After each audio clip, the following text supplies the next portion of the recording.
5ই মে 14 বছর সম্পূর্ণ করেছেন। ওনার 14 বছর কমপ্লিট।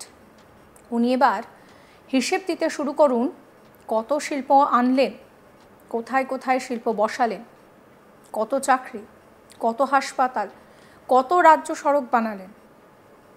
মমতার কাছে খেরোর খাতা ধরালেন শুভেন্দু অধিকারী। তিনি 14 বছরের সমস্ত হিসেব চাইলেন, খতিয়ান চাইলেন তিনি।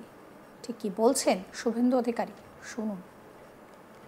বেকার যে রাজ্যে উনার 14 বছর কমপ্লিট, উনি এবারে হিসাব দিতে শুরু করুন, কত শিল্প আনলাম, কোথায় কোথায় বসালাম, কত চাকরি দিলাম। ডবল ডবল চাকরি দিবেন বলেছিলেন, এখন তো ডবল ডবল চাকরি চলে যাচ্ছে। কত হসপিটাল বানালাম, কত এমআরআই স্ক্যান মেশিন বসালাম, কত রাজ্য সড়ক নির্মাণ করলাম, কত ইরিগেশন প্রজেক্ট করলাম, কত বাড়িতে জল পৌঁছে দিলাম। 60 লক্ষ পরিযায়ী শ্রমিক যে মুখ্যমন্ত্রীর আমলে, 7 লক্ষ কোটি টাকা ঋণ যে মুখ্যমন্ত্রীর আমলে, 2 কোটি 15 লক্ষ শিক্ষিত ন্যূনতম গ্র্যাজুয়েট বেকার যে রাজ্যে শেষ এসএসসি নোটিফিকেশন 15 সালে, যে রাজ্যে শেষ পাবলিক সার্ভিস কমিশনের নোটিফিকেশন 17 সালে, সেই মুখ্যমন্ত্রীর মুখ থেকে এসব কথা মানায় না। নদিয়ার রানাঘাট উত্তর পশ্চিম বিধানসভায় অপারেশন সিন্দুরের সাফল্যে বীর ভারতীয় সেনাবাহিনীকে অভিনন্দন জানিয়ে তিরঙ্গা যাত্রার আয়োজন করে বিজেপি। আর সেই যাত্রায় অংশ নেন রাজ্যের বিরোধী দলনেতা শুভেন্দু অধিকারী। তিনি সেখানে যাত্রা শেষের পর সাংবাদিকদের মুখোমুখি হয়ে রাজ্য সরকারের কাছে খতিয়ান চাইলেন। তিনি মুখ্যমন্ত্রীর উদ্দেশ্যে বলেন যে উনি অসত্য কথা বলেন, নির্বাচন আসছে তাই আবার কাঁদতে শুরু করেছেন। ওনার লক্ষ্য হচ্ছে বিরোধী নেত্রীর মতন কথাবার্তা বলা। 5ই মে 14 বছর সম্পূর্ণ করেছেন। ওনার 14 বছর কমপ্লিট। উনি এবার হিসেব দিতে শুরু করুন, শিল্প কোথায় আনলেন, কোথায় কোথায় বসালেন, কত চাকরি দিলেন, কত হাসপাতাল বানালেন, কত এমআরআই মেশিন বসালেন। ডাবল ডাবল চাকরি দেবেন বলেছিলেন, কিন্তু এখন তো ডাবল ডাবল চাকরি চলে যাচ্ছে। যে রাজ্যে শেষ এসএসসির নোটিফিকেশন 2015 সালে, পিএসসির নোটিফিকেশন 2017 সালে, সেই রাজ্যের মুখ্যমন্ত্রীর মুখ থেকে এসব কথা মানায় না। গতবারে উত্তরবঙ্গে 54র মধ্যে 31টা আসন পেয়েছিল বিজেপি। এবার 54র মধ্যে 50-এর বেশি সিট বিজেপি পাবে। শুধু উত্তরবঙ্গ, নদিয়া, পূর্ব মেদিনীপুর নয়, কলকাতার ভবানীপুরেও উনি হারবেন নন্দীগ্রামের মতো। শুনুন কি বলছেন শুভেন্দু অধিকারী। কেন্দ্র টাকা দিচ্ছে না তো উনি কিভাবে খরচ করছেন? উনি অসত্য কথা বলেন এবং নির্বাচন আসছে আবার কানতে শুরু করেছেন। এবং উনার লক্ষ্য হচ্ছে বিরোধী নেত্রীর মতো কথাবার্তা বলা। 14 বছর সম্পূর্ণ করেছেন। 5ই মে উনার 14 বছর কমপ্লিট। উনি এবারে হিসাব দিতে শুরু করুন, কত শিল্প আনলাম, কোথায় কোথায় বসালাম, কত চাকরি দিলাম। ডবল ডবল চাকরি দিবেন বলেছিলেন, এখন তো ডবল ডবল চাকরি চলে যাচ্ছে।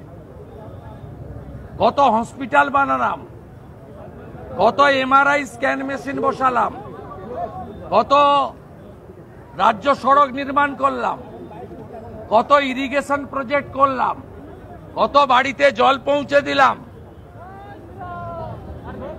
60 লক্ষ পরিযায়ী শ্রমিক যে মুখ্যমন্ত্রীর আমলে, 7 লক্ষ কোটি টাকা ঋণ যে মুখ্যমন্ত্রীর আমলে, 2 কোটি 15 লক্ষ শিক্ষিত ন্যূনতম গ্র্যাজুয়েট বেকার যে রাজ্যে শেষ এসএসসি নোটিফিকেশন 15 সালে, যে রাজ্যে শেষ পাবলিক সার্ভিস কমিশনের নোটিফিকেশন 17 সালে, সেই মুখ্যমন্ত্রীর মুখ থেকে এসব কথা মানায় না।